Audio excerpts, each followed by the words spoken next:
Et salut YouTube et bienvenue pour ce nouvel épisode. J'espère que vous allez bien. Peut-être que nous descendrons le fleuve jusqu'à la capitale sans rencontrer le moindre problème. Vous observez arriver vers ça, l'optimisme vous étonne. Et peut-être que je vais me faire pousser des ailes pour parcourir les cieux. Est-ce que ça compensera la perte de ton bras? Eh, je peux me permettre de faire ce genre de blague, pas toi. Cela me paraît juste. Et qu'est-ce qui t'inquiète maintenant? Je crois qu'il serait sage de faire appel à l'entraîneur. Qu'on ne transporte pas sa tente pour rien. L'entraîneur? J'ai déjà mené des guerriers au combat, mais il te reste des choses à apprendre. Je propose d'amarrer les bateaux et d'organiser une petite épreuve pour voir ce que tu as dans le ventre. Je sais pas de quoi on parle. Voici le temps d'entraînement, où vous pouvez développer vos compétences en complétant des défis et des entraînements libres. Ok. Alors d'abord, on va parler à Eyvind.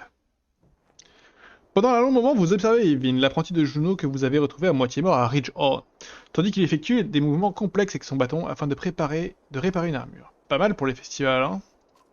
J'ai vu pire. Et j'en ai vu de meilleurs, comme à Borsgard, lorsque vous avez arrêté Hurleur. Pour ce que ça a apporté. Eyvind vous observe, étudiant votre visage avant même que vous ne parliez. Je connais la souffrance que je lis dans tes yeux. Tu te rappelles quand nous avons quitté Sigholm? Je savais qu'il suffisait d'attendre un jour pour que Juno arrive. Et tu avais tort. Comme toi maintenant, tu as sauvé des centaines de vies, tous ces rescapés te sont reconnaissants. Et tout ce que ça m'a coûté, c'est ma fille, je ferai n'importe quoi pour la récupérer. Eyvind semble extrêmement déçu. Tu ne te rends pas compte à quel point cette façon de penser peut être dangereuse. Tu as sûrement raison. J'aimerais bien qu'il aille mieux, Rook. En fait, j'ai envie qu'il aille mieux. Je te suis. L'autorité dans sa voix trahit son apparence modeste. Lorsque vous croisez son regard, vous vous sentez investi d'un important sens du devoir. Personne ne sait ce qui va arriver. Ces gens sont les seuls que nous pouvons sauver à coup sûr, c'est aussi simple que cela. Evin ramasse l'armure réparée et l'attrape de son bâton pour la tester. Je suis content que nous ayons pu parler, mais je dois aller voir le guerrier qui portait cela. Alors, combien de temps blessé, les potes? Blessure, 3 jours, 1 jour.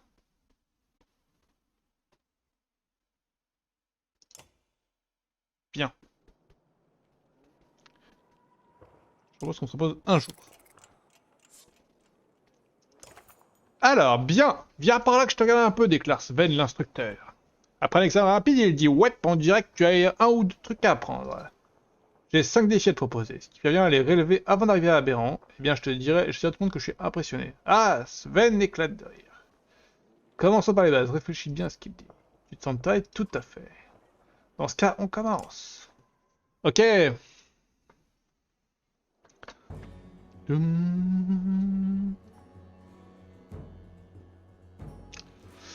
Alors, former un mur protecteur. Tu as un ennemi avec perforation.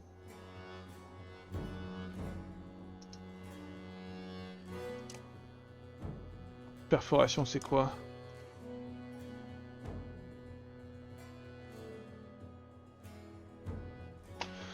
Perforation, dégâts supplémentaires si immobile aux autres proies.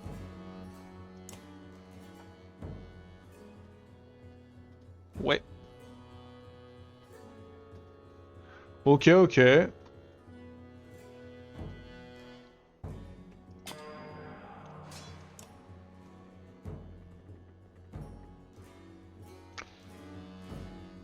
Fini 2 points de votre combat.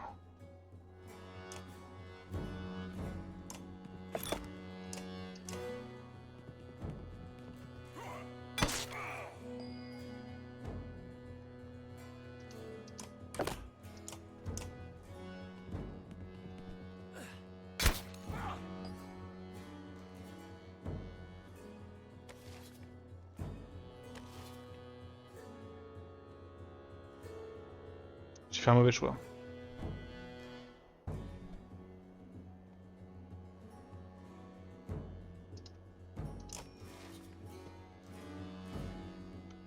Non, la patte tour, c'est le passif.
J'aurais dû le laisser à 7.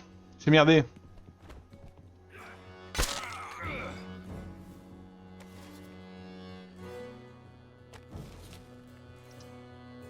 Je suis un bait, c'est tout ce que je suis. Oui! He took the bait!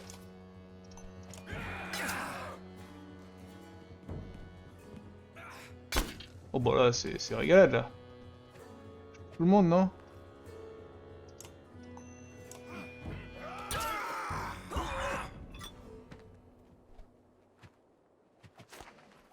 Régalade, vous avez réussi vos objectifs d'entraînement.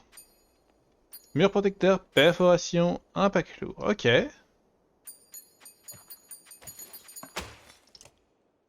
Ok, ok, on fait ça plus souvent.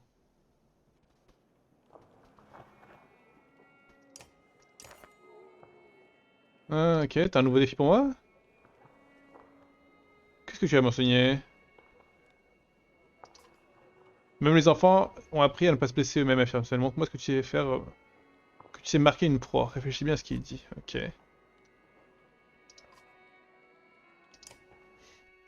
C'est un autre défi?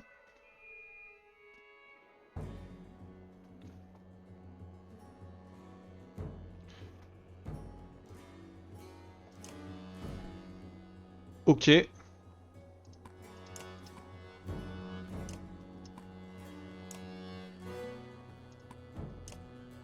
Ça peut se faire assez vite.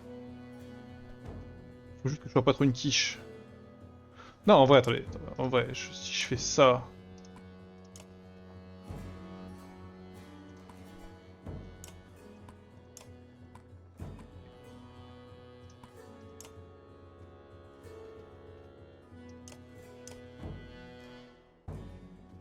Tant qu'on joue en dernier, c'est bon en fait.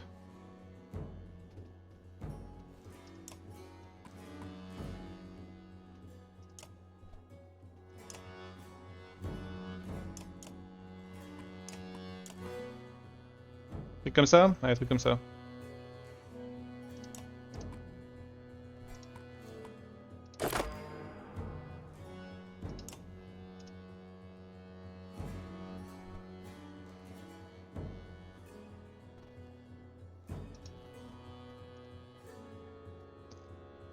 C'est nul!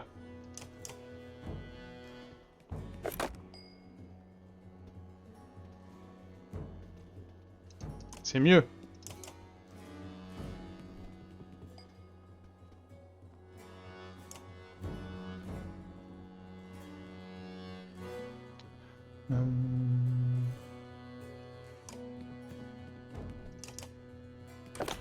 C'est du training, on s'en fiche.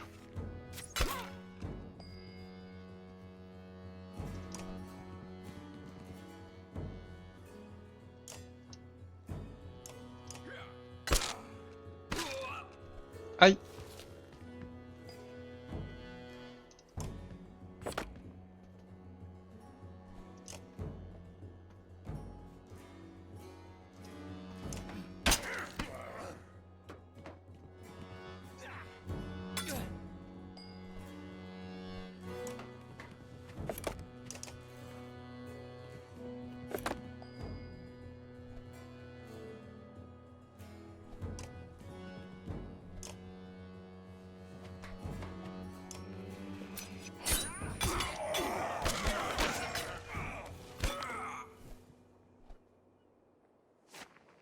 Super fort. Je l'ai jamais utilisé dans le 1 alors que c'est quand même super fort, mais c'est quand même très compliqué de... C'est très compliqué. On en a d'autres, des défis comme ça?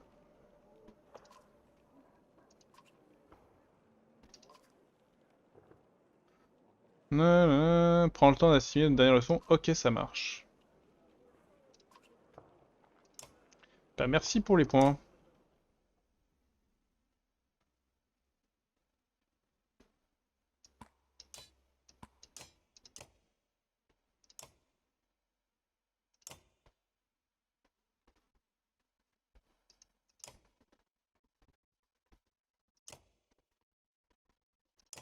Ok.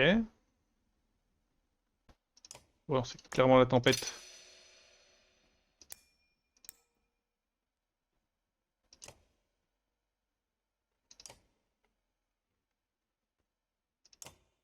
Toi, je te veux dans mon équipe.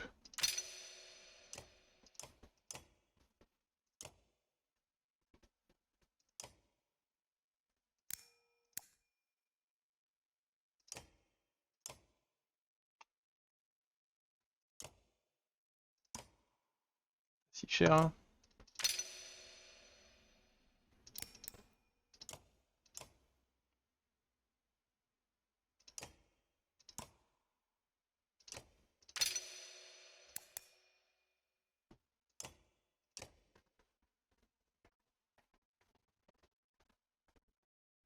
Qu'est-ce qu'on fait maintenant qu'on a 7 points? Nos deux goats. Non mais vas-y, mets-toi t'es. T'es un monstre! Mais j'aime bien notre compo comme ça là. Je trouve qu'elle est plutôt jolie. Euh... Après c'est vrai que j'ai pris toi, mais en fait... C'est toi que je veux.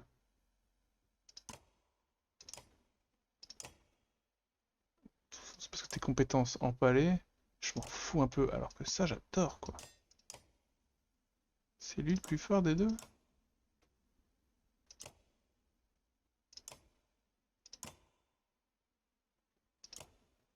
Je pense que je vais me mettre comme ça. Ah mais il y a Rook aussi. Je suis un malade moi. Ouah, il a tué 20 k sur 8. Il faut qu'il arrête de tuer des gens pour le moment. Donc pour le moment, je vais juste pas l'emmener dans l'équipe. Comment est-ce qu'on peut équiper nos gens? C'est quoi ça? 20% de coups critiques. T'as quoi t'as, Iver? Ça j'adore. La volonté sur Iver, je trouve que c'est banger. Ça c'est les 3 de force, c'est banger. Krum, t'es level combien? T'es level 5 aussi, hein. Peut-être que tu reprendras ta place dans l'équipe plus tard. Ah, il y a Akon aussi que j'ai oublié, mais merde. Pardon Gris, mais Akon. T'as tué 12. Tout le monde a tué trop de monde en fait.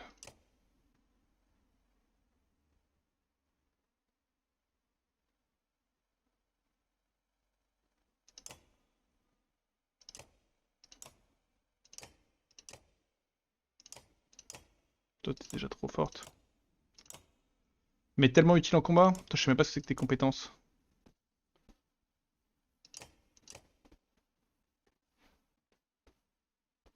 Ok, ok, ok.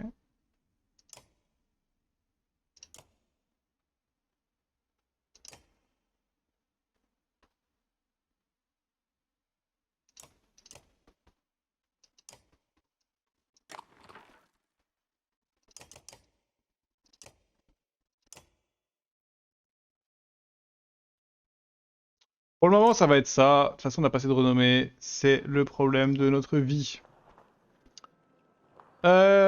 Certaines unités sont peut-être améliorées. Je sais pas si t'as vu, j'ai un petit problème de renommée.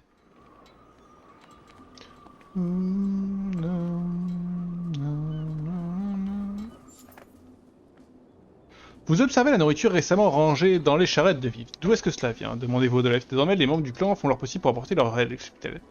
Dès qu'ils ont l'opportunité, ils partent à la cueillette, la chasse ou la pêche. Mais c'est des champions! Elles vous donnent un fruit. Ils ne savent pas se battre, mais ils peuvent nous trouver la nourriture. Mais oui! Vous êtes des côtes!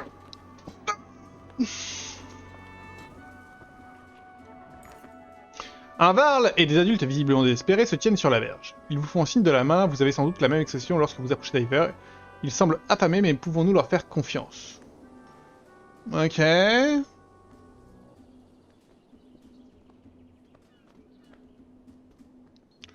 Bah, je pense qu'on peut pas les abandonner. On s'arrête depuis le début pour chaque petit village, donc hop. Comme tout le monde indique les Varls, nourriture et sécurité. La route commerciale sont vides, de toute évidence la moitié des hommes présents ont récemment dû lutter pour leur survie. Voici la nourriture, blablabla. Montez à bord, nous vous offrirons nourriture et sécurité. Ouais, oui. Tous montent à bord, des bateaux, les moins chargés commencent à manger. Clip d'Ilvar, il s'agit vraisemblablement de son nom et d'une forme de remerciement.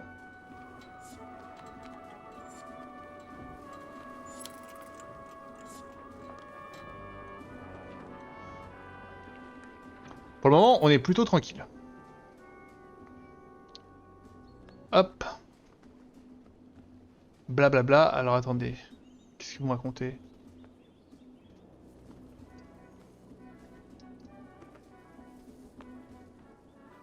Alors, les enfants commencent à trouver le temps long à l'étroit sur les bateaux. Ils montent au corps, gênent les rameurs, ils n'arrêtent pas de se pencher pour toucher l'eau. Certains varent, les membres du clan semblent contrariés. Ouais, bah non.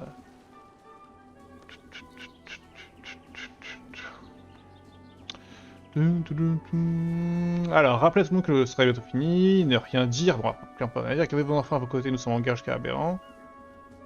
Non, c'est bientôt fini. Nous avons tous des sacrifices, dites-vous. Suffisamment fort pour que tout le monde vous entende. Mais cela ne va pas durer. Malgré quelques grognements, la plupart des membres de la caravane semblent d'accord. Yes. Là-bas, village. J'adore les petits villages.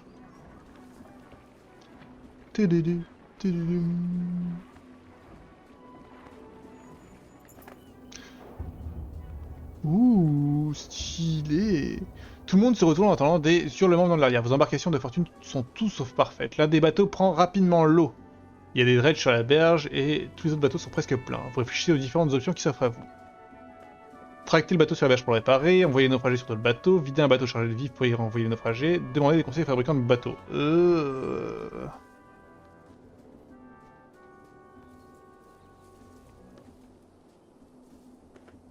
On va essayer de répartir les gens sur d'autres bateaux, hein. Sur la berge, on peut pas, il y a des dredges. Je suis même pas sûr que ça déclenche une bataille. Vider un bateau chargé de vivres pour y envoyer les naufragés. Non, on se débarrasse pas des vivres, jamais. Ouais. Allez.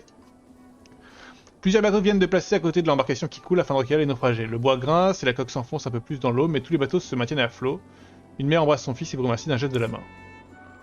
Genre là, après un truc comme ça, on a notre morale qui s'améliore. Eh ben. Eh ben, eh ben.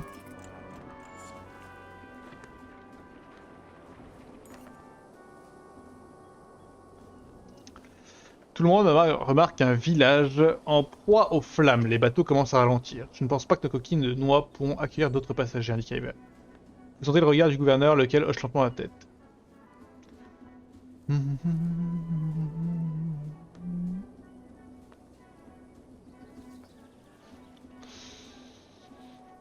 Tu veux que je leur tourne le dos? Ce n'est pas ça, dit Iver. C'est juste que si tu en fais trop, c'est parfois pire que si tu fais rien du tout.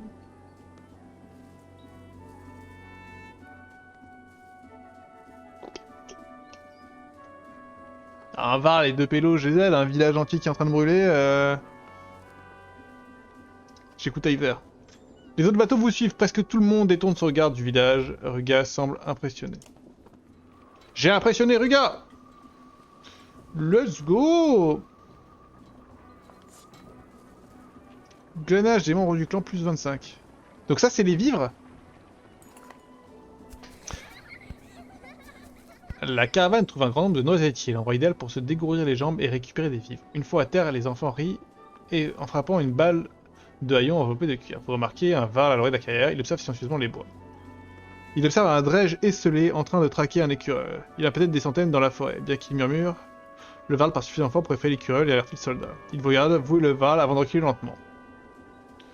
Ouais... Ok...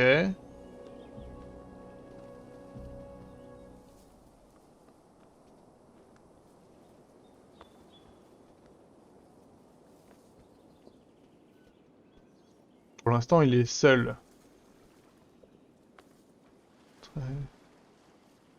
On va le suivre. Le soldat s'enfuit en courant, vous le suivez en silence, mais décide de vous arrêter en découvrant des os d'agneau au sol. Ces petites bêtes lui sont sans doute servies de repas. Ah, du coup, ça mange.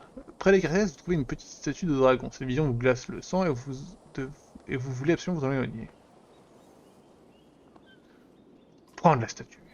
À chaque fois en direction de la statue, vos doutes s'accentuent. Lorsque vous posez enfin vos mains dessus, vous vous rendez compte que vous reteniez votre souffle et respirez de soulagement. De retour sur le bateau, les membres du clan discutent de cette expérience et se montrent les noisettes qu'ils ont récupérées. La plupart d'entre eux arborent un large sourire. On a récupéré 5 jours de vivres de noisettes. Banger? Carved rock on a vacant island. Aselai's godstone almost looks lonely.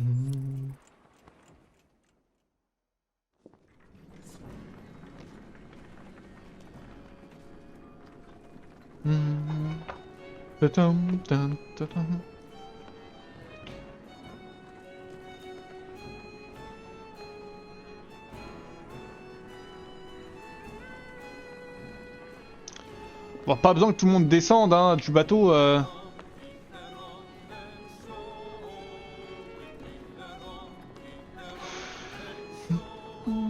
les premiers pélos, c'est que les gars de mon groupe. J'arrive même pas à voir où est Rook. Les Varls et les membres du clan admirent la pierre. Divine quand vous réalisez que certains ne sont pas là. Bolver qui les corbeaux, déclara Léo. Il semblait contrarié par ma musique et tous ses chants. Il hausse des épaules. S'ils préfèrent rester près de leur grande charrette plutôt que de se joindre à nous, c'est leur problème. Je ne vais pas me vexer pour si peu, mais venez approchez-vous, permettez-moi de vous présenter Azelei, le dieu des cours d'eau. La déesse plutôt du coup. Elle représente les courbes de tous les fleuves, un guide pour ceux qui voyagent en terres inconnues. Le Skald passe les doigts sur des petites gravures dans la pierre, des inscriptions laissées par ceux qui se sont écarés, mais qui ont retrouvé leur chemin grâce à elle. Ok.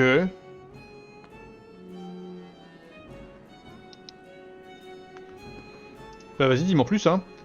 Certains disent que sa pierre représente les difficultés qu'on éprouve lorsqu'on quitte un endroit qui nous est familier. Lorsqu'on part à l'aventure, aller regarde les cordes qui l'enlacent et sourit. Avant que les dieux ne meurent, on raconte que sa pierre se tenait haute et qu'elle se déplaçait un petit peu chaque année. C'est pourquoi les gens essayaient toujours de la maintenir en place. Allez, vous regarde et sourit. Est-ce que vous avez la force de la retenir?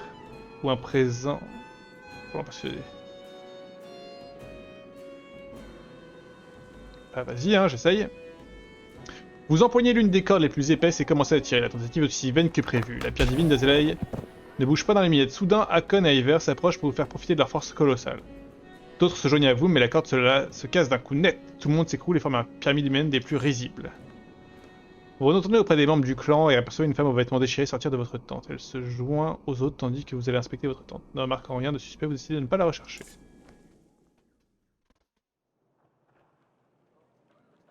Ok, il y a une dame qui est sortie de mon camp. Les membres du clan...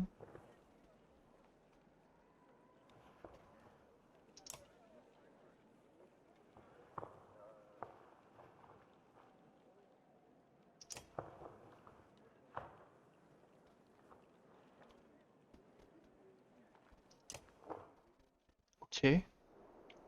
Les deux Varls semblent en pleine conversation. Néanmoins, Iver vous aperçoit et vous demande de venir. Ils ont pris les armes et ont décidé de fuir quelque chose. Mais quoi? Hakon devient un véritable expert en dredge. Il essaie de comprendre les motivations de notre ennemi. C'est étrange, nous n'avions jamais vu leur femme combattre jusqu'à maintenant. C'est une bonne chose, nous aurions pu perdre les grandes guerres. Réfléchis bien à ce que tu vas dire.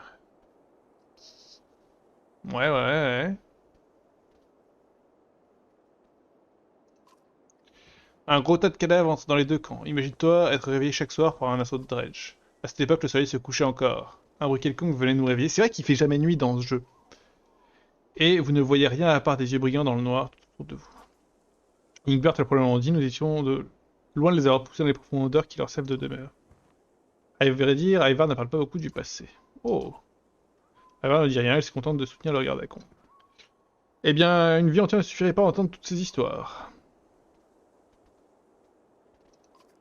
Est-ce qu'on a déjà parlé à un dredge? Les deux Varls s'échangent leur regard. D'après les rumeurs, certains ont essayé, et cela leur a coûté la vie. Beaucoup d'absurdités, des contes de Skald évoquant un dredge dont la voix faisait fondre la peau. Il n'y a donc eu aucune communication avec l'ennemi. Est-ce que c'est normal? Nous étions trop occupés à semer la mort pour nous soucier d'une quelconque conversation au coin du feu. De toute façon, ils ne font que gazouiller.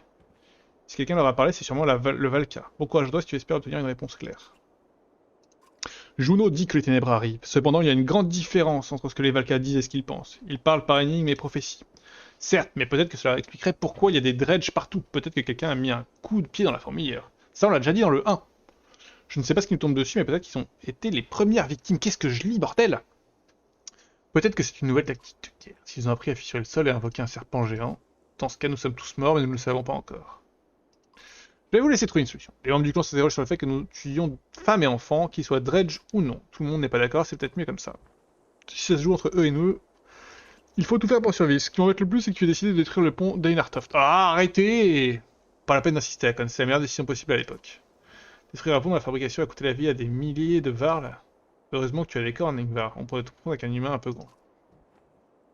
Les deux géants commencent à s'insulter mutuellement. Vous vous éloignez afin de les laisser évacuer leur colère. Bien.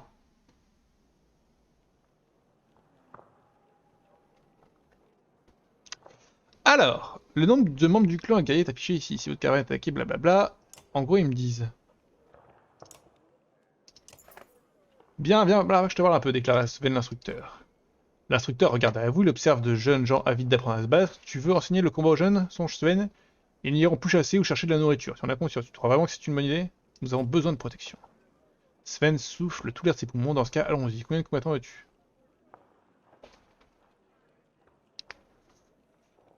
Je pense que 100 c'est pas mal. 100 combattants, ça va impacter nos ratios, mais...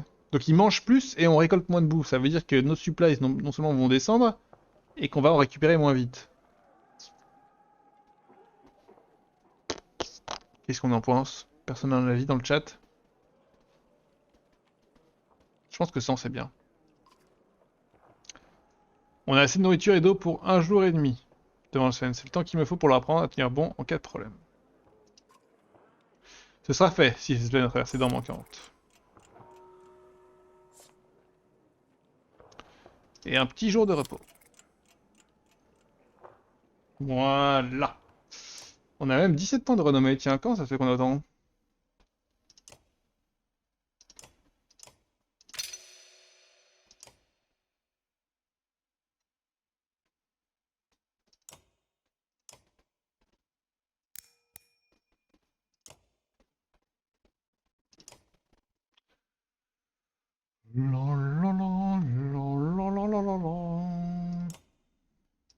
Pour un jour, je t'améliorerai, Rook, c'est promis. Alors, toi, maintenant, j'en parle même plus. Toi, c'est 13, c'est ça? Toi, t'as tué 21 trucs sur 11. Oh, c'est trop aussi, hein. Faut que t'arrêtes de tuer, hein. Peut-être que je vais prendre Krum à ta place. Oh, quoique Krum, j'ai l'impression qu'aussi, hein, il s'est lâché.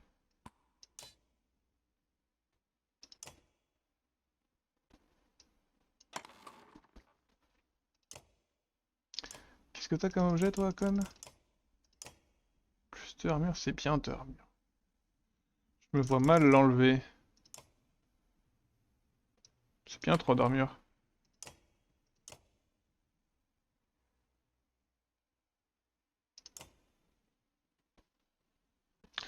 Je peux te level up aussi, toi, hein. Je peux tous vous level up, en fait, c'est ça la vérité. Vous pouvez tous être niveau 5 là, sauf certains pimpins.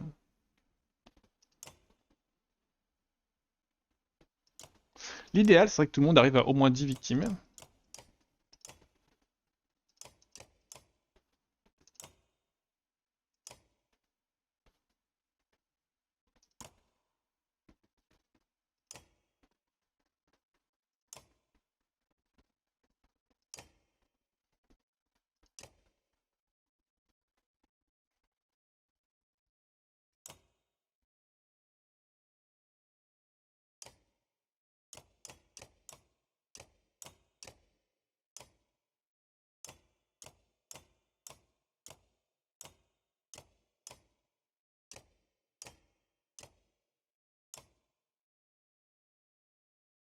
Le Mogre qui est un peu bidon.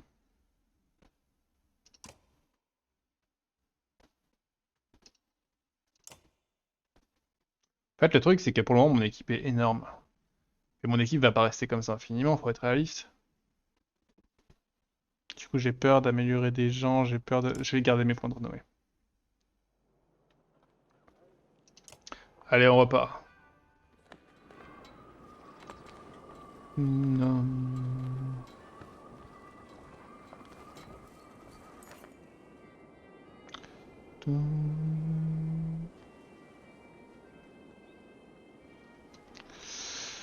Plusieurs membres du clan poussent des cris pour encourager un homme qui peine à remonter son filet de pêche lorsqu'il sa prise fait surface. Certains se montrent inquiets. Vous êtes suffisamment prêts pour voir une énorme boule de poils ou peut-être de cheveux. Ok, qu'est-ce qu'on veut faire avec ça? Hein, qu'est-ce que vous en pensez?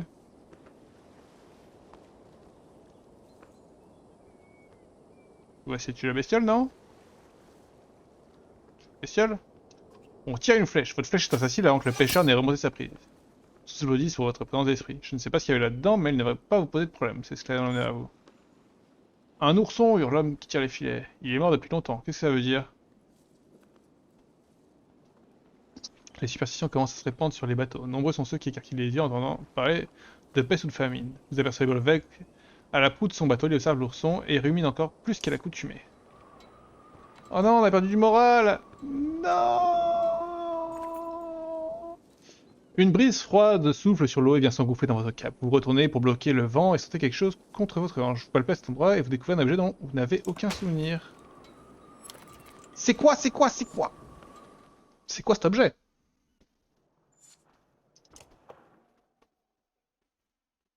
C'est ça?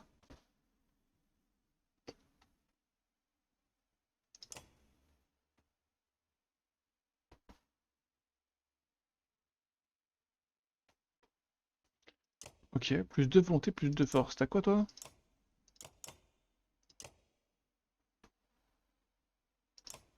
Je pense que tu veux ça, hein. Et toi t'as quoi?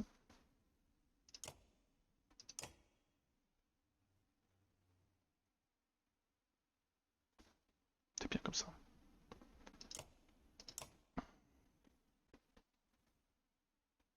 Plus de volonté de tuer.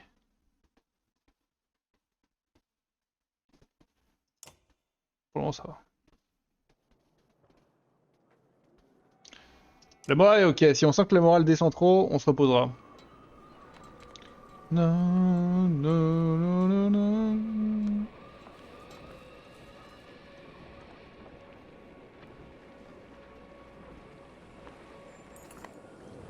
Les falaises abruptes et les eaux jonchées de rochers de la rive sud dictent l'itinéraire au bateau. Les dredges vous suivent sur la rive nord, leurs habillages renforcent l'idée qu'ils se déplacent plus vite. À cause de la poussière et de la brume, il est difficile de discerner ce qui vous attend. Néanmoins, un sifflement grondant se fait de plus en plus audible. L'œil perçant, Nid aperçoit du danger. Avant tout, le monde et hurle. Cascade! Mais genre, personne connaissait la topographie du monde? Ça se trouve, par contre, la fissure a peut-être changé les choses depuis son bateau. Les rameurs changent instantanément de direction et vous manquez de tomber à la renverse. Ah putain merde!